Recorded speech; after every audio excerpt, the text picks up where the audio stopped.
الحمد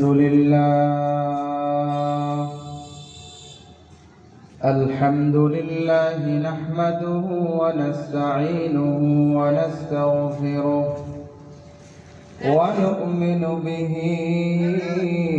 ونتوكل عليه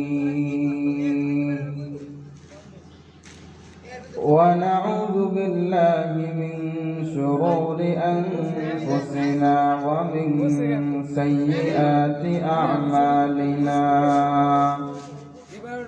من يهده الله فلا مضل له ومن يضلله فلا هادي له ونشهد أن لا إله إلا الله وحده لا شريك له ونشهد أن سيدنا وسندنا وحبيبنا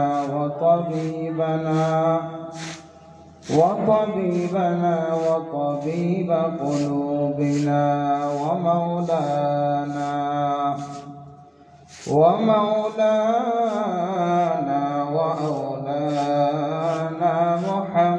محمدا عبده ورسوله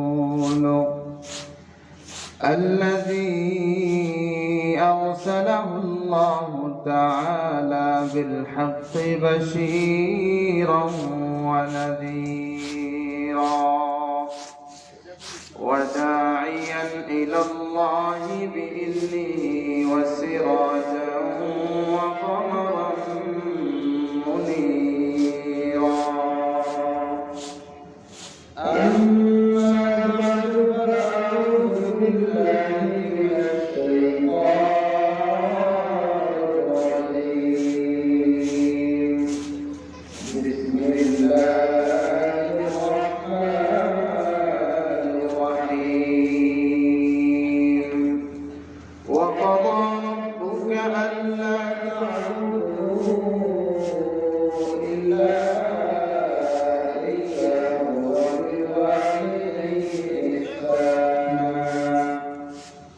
إما يبلغن عندك الكبر أحدهما أو كلاهما فلا تقل لهما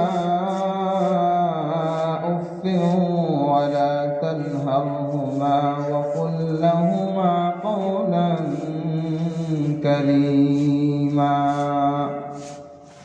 وقال رسول الله صلى الله عليه وسلم الدنيا كلها متاع وخير متاع الدنيا المرء الصالح أو كما قال النبي عليه الصلاة والسلام.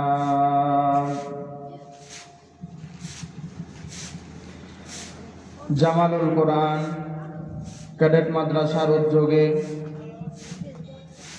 আজকের এই বিশাল ওয়াজ মাহফিলের সম্মানিত সভাপতি, প্রধান অতিথি, বিশেষ অতিথি, মঞ্চে উপবিষ্ট হযরত উলামায়ে কেরাম, আল্লাহ পাক রব্বুল আলামিনের অসংখ্য অগণিত শুকর, মহান রব্বুল আলামিন আমাদেরকে এই পবিত্র মজলিসের মধ্যে আসার এবং বসার তৌফিক দান করেছেন, এজন্য শুকরিয়া আদায় করি আলহামদুলিল্লাহ। মুহতারাম হাজিরিন, পবিত্র কালামুল্লাহ থেকে একখানা আয়াত প্যারা নবী মুহাম্মদুর রাসূলুল্লাহ সাল্লাল্লাহু আলাইহি ওয়াসাল্লামের অসংখ্য হাদিস থেকে একখানা হাদিস তেলাওয়াত করেছি। আল্লাহ পাক রব্বুল আলামিন তৌফিক দান করলে এর উপরে আলোচনা করার চেষ্টা করব ইনশাআল্লাহ। মুহতারাম হাজিরিন, আল্লাহ পাক রব্বুল আলামিন আমাদেরকে আশরাফুল মাখলুকাত হিসেবে সৃষ্টি করেছেন। বনি আদমের সৃষ্টি হযরত আদম আলাইহিস সালাম এবং হাওয়া আলাইহিস সালাম এর মাধ্যমে। আমাদের মধ্যে কেউ সন্তান, কেউ বাবা মা। বিভিন্ন মজলিসের মধ্যে, মাহফিলের মধ্যে উলামায়ে কেরাম পিতা মাতার হক সম্পর্কে আলোচনা করেন, কিন্তু আমার কাছে মনে হয়েছে পিতা মাতার পাশাপাশি সন্তানেরও কিছু হক আছে পিতা মাতার উপরে। পিতা মাতা যদি সন্তানের হকগুলো পরিপূর্ণ আদায় করে, তাহলে আশা করা যায় সন্তান ও পিতা মাতার হকগুলো আদায় করবে। পিতা মাতা যদি সন্তানের হক আদায় না করে,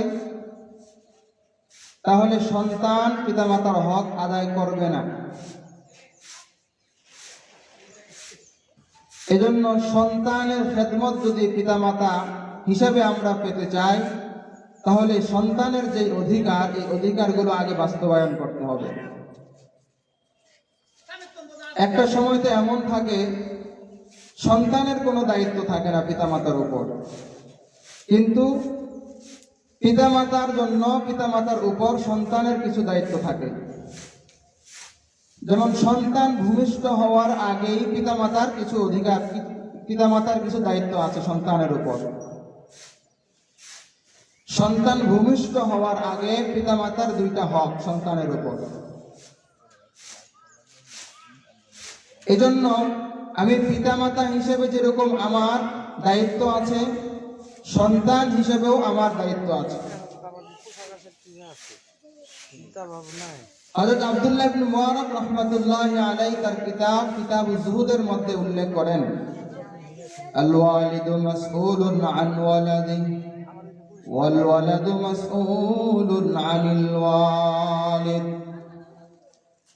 সন্তানকে যেরকম জিজ্ঞাসা করা হবে তুমি তোমার পিতামাতার হক আদায় করেছো কিনা, পিতামাতাওকে এরকম জিজ্ঞাসা করা হবে তুমি তোমার সন্তানের হক আদায় করেছো কিনা। তাহলে পিতামাতার যেরকম হক আছে, সন্তানেরও কিছু হক আছে। সন্তান ভূমিষ্ঠ হওয়ার আগে পিতামাতার উপর সন্তানের জন্য দুইটা অধিকার, দুইটা হক আদায় করতে হয়, দুইটা দায়িত্ব আছে। এক নম্বর,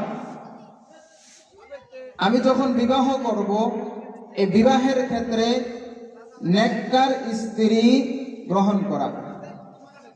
এক নম্বর হলো ইখতিয়ারুজ যাওজাতি সালিহা, নেককার স্ত্রী গ্রহণ করা, নেককার স্ত্রী নির্বাচন করা।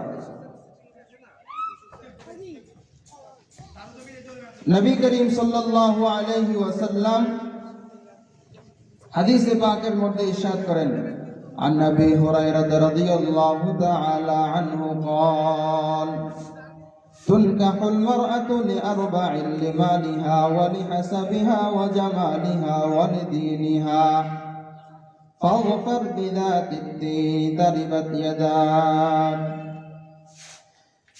আল্লাহর নবীর প্যারে সাহাবী হযরতে আবু হুরায়রা রাদিয়াল্লাহু তাআলা আনহু নবী করিম সাল্লাল্লাহু আলাইহি ওয়াসাল্লামের বাণী রওয়ায়াত করেন। আল্লাহর নবী সাল্লাল্লাহু আলাইহি ওয়াসাল্লাম ইরশাদ ফরমান, কোন পুরুষ যদি বিবাহ করে, ওই বিবাহের ক্ষেত্রে চারটা জিনিস লক্ষ্য করে বিবাহ করে, চারটা জিনিস দেখে সে কোন পাত্রী নির্বাচন করে। এক নম্বরে দেখে লিমালিহা, ওই মেয়েটার মধ্যে তার সম্পত্তি কেমন আছে। ওয়া লিহাসাবিহা, দুই নম্বর দেখা হয় ওই মেয়েটার বংশ বুনিয়াদ কেমন। তিন নম্বর নির্বাচন করা হয় ওই মেয়েটা, ওই জামালিহা, তিন নম্বর দেখা হয় মেয়েটার সৌন্দর্যতা কেমন। চার নম্বরে যে বিষয়টা লক্ষ্য করা হয় সেই বিষয়টা হলো মেয়েটার মধ্যে দিনদারিত্ব কেমন। আল্লাহ নবী বলেন, এই চারটা জিনিস নির্বাচন করে একটা পুরুষ একটা নারীকে স্ত্রী হিসেবে গ্রহণ করে। তোমরা স্ত্রী গ্রহণ করার ক্ষেত্রে এই চারটা জিনিসকে লক্ষ্য রাখবা। তবে আল্লাহ নবী বলেন, এই চারটার মধ্যে তোমরা কোন জিনিসটাকে প্রাধান্য দিবা। আল্লাহ নবী সাল্লাল্লাহু আলাইহি ওয়াসাল্লাম বলেন, ফাযফার বিযাতিদ দীন। ও উম্মতেরা আমার, তোমরা যখন স্ত্রী নির্বাচন করবা তখন এই চারটা জিনিসের মধ্যে হতে তোমরা সবচাইতে বেশি প্রাধান্য দিবা দিনদারিত্বকে। চারটা গুণের মধ্যে যে গুণটাকে তোমরা বেশি প্রাধান্য দিবা, যে গুণটাকে নির্বাচন করে নিবা সবার আগে, সেটা হলো একজন নেককার বিবি। একজন নেককার বিবি কতটা মূল্যবান, কতটা দামি, কতটা গ্রহণযোগ্য। স্ত্রী হিসেবে একজন নেককার স্ত্রীর কতটুকু প্রয়োজনীয়তা আল্লাহর নবী বলেন, ফাযফার বিযাতিদ দ্বীন তারিবাত ইয়াদাক। যদি তুমি নেককার স্ত্রী গ্রহণ করো তাহলে তোমার জিন্দেগি সফল কাম হয়ে যাবে, তোমার দুনিয়া ও আখিরাতের মধ্যে তুমি কল্যাণকর হয়ে যাবে, দুনিয়া ও আখিরাত তোমার সুন্দর হয়ে যাবে। তারিবাত ইয়াদাক। আর যদি তুমি দিনদারিত্বকে প্রাধান্য না দাও, দিনদারিত্বকে প্রাধান্য না দাও, একজন স্ত্রীকে তুমি নেককার স্ত্রী হিসেবে গ্রহণ না করো, নেককার স্ত্রী নির্বাচন না করো, তাহলে তোমার দুনিয়াও ক্ষতিগ্রস্ত, আখিরাতেও ক্ষতিগ্রস্ত।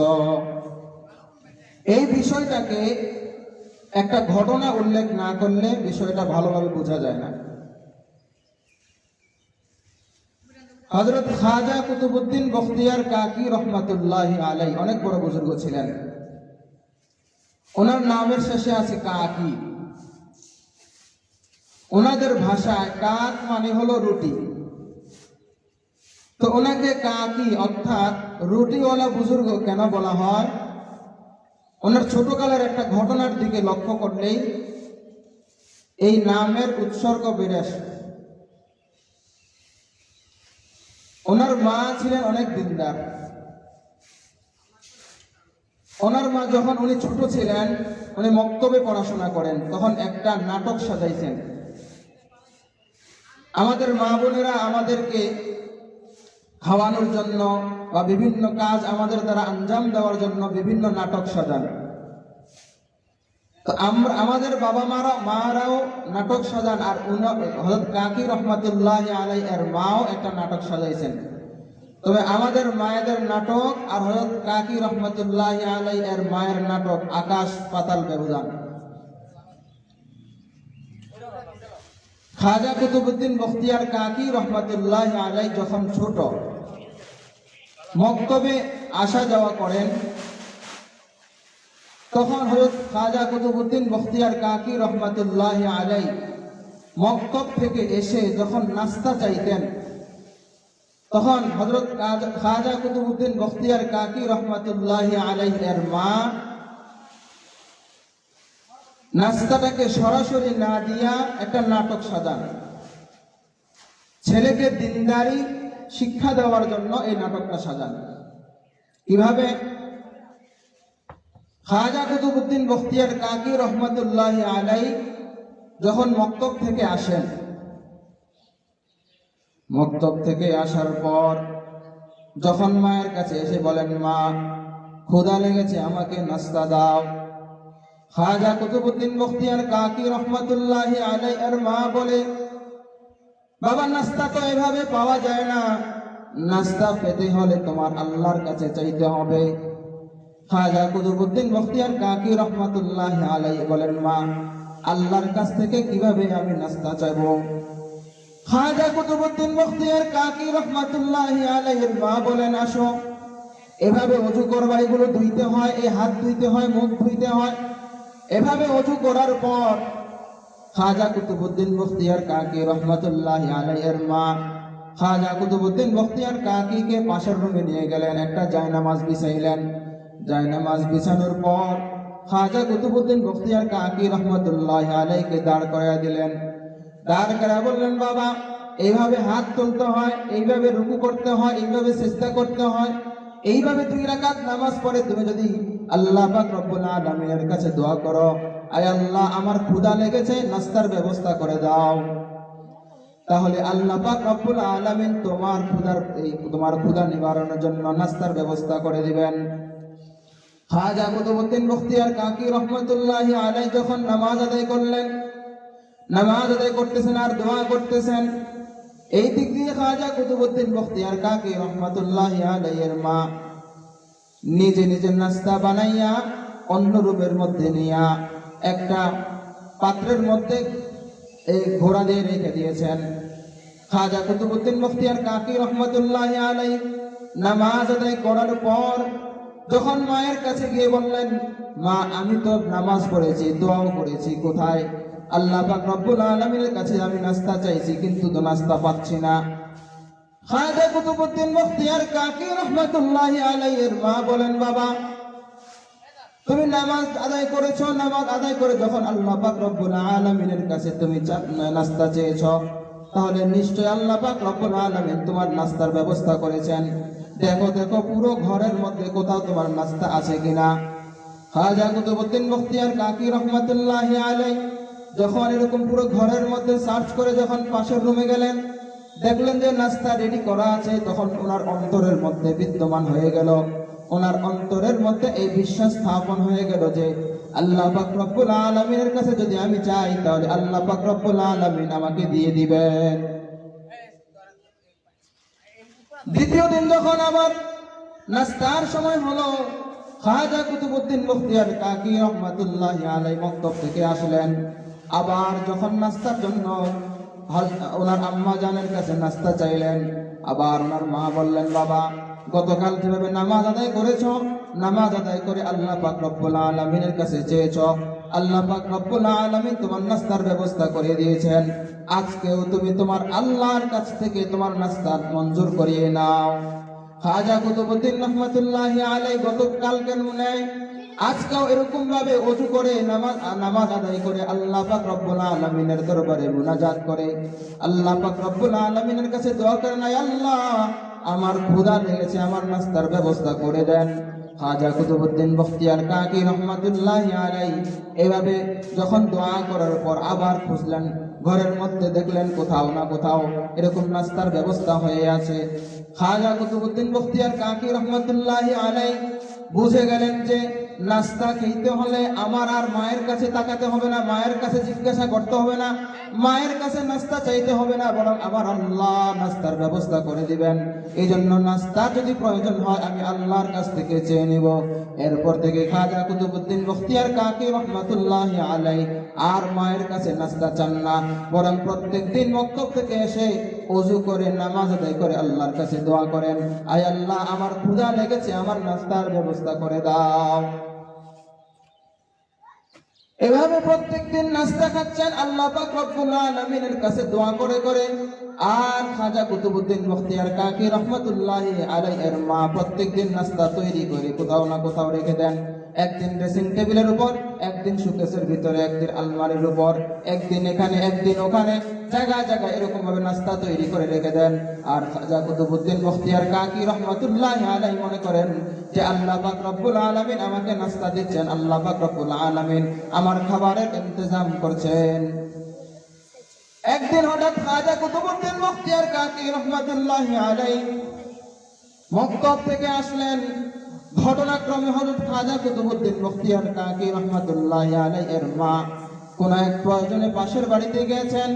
পাশের বাড়িতে যাওয়ার পর মনে হলো, হায় রে, আমার সন্তান তো মাদ্রাসা থেকে আসার সময় হয়ে গিয়েছে, আমার সন্তান যদি এসে এই আল্লাহ পাক রব্বুল আলামিনের কাছে দোয়া করে যদি নাস্তা চায়, আর যদি নাস্তা না পায় তাহলে আমি তো মৃত্যুক হয়ে যাব।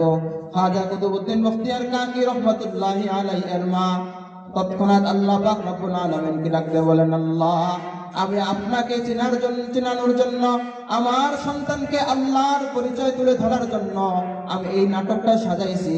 আয় আল্লাহ, যদি আমি আমার সন্তানকে যাইয়া দেখি নাস্তা না পায়, আমার সন্তান যদি মাদ্রাসা থেকে এসে নাস্তা না পায়, তাহলে আমি আমার সন্তানের কাছে মৃত্যুক সাব্যস্ত হয়ে যাব।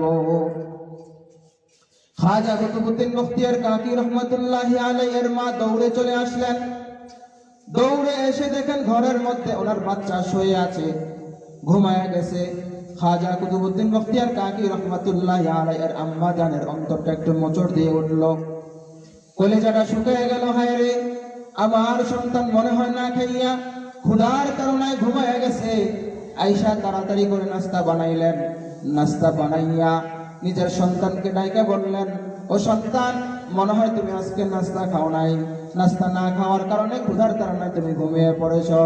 খাজা কুতুবউদ্দিন বখতিয়ার কাকি রহমাতুল্লাহি আলাইহি ডাকতে বলেন, না না মা, আমি তো নাস্তা খেয়েছি, বরং জীবনে কত নাস্তা খাইলাম, কত নাস্তা খাইলাম, কত নাস্তা খাইলাম, কিন্তু আজকের দিনের মতো নাস্তা, আজকের দিনের মতো এত সুস্বাদু নাস্তা আমি আর জিন্দেগিতেও খাই নাই। আজকের দিনে যে নাস্তা করেছি আমার জিন্দগিতে এত সুস্বাদু নাস্তা আমি খাই নাই। খাজা কুতুবউদ্দিন বখতিয়ার কাকি রহমাতুল্লাহ আলাইহির মা আল্লাহর দরবারে শুকরিয়া আদায় করলেন। তাহলে নেককার স্ত্রীর দরকার আছে। নেককার স্ত্রী নির্বাচন করা এটা হলো সন্তানের হক।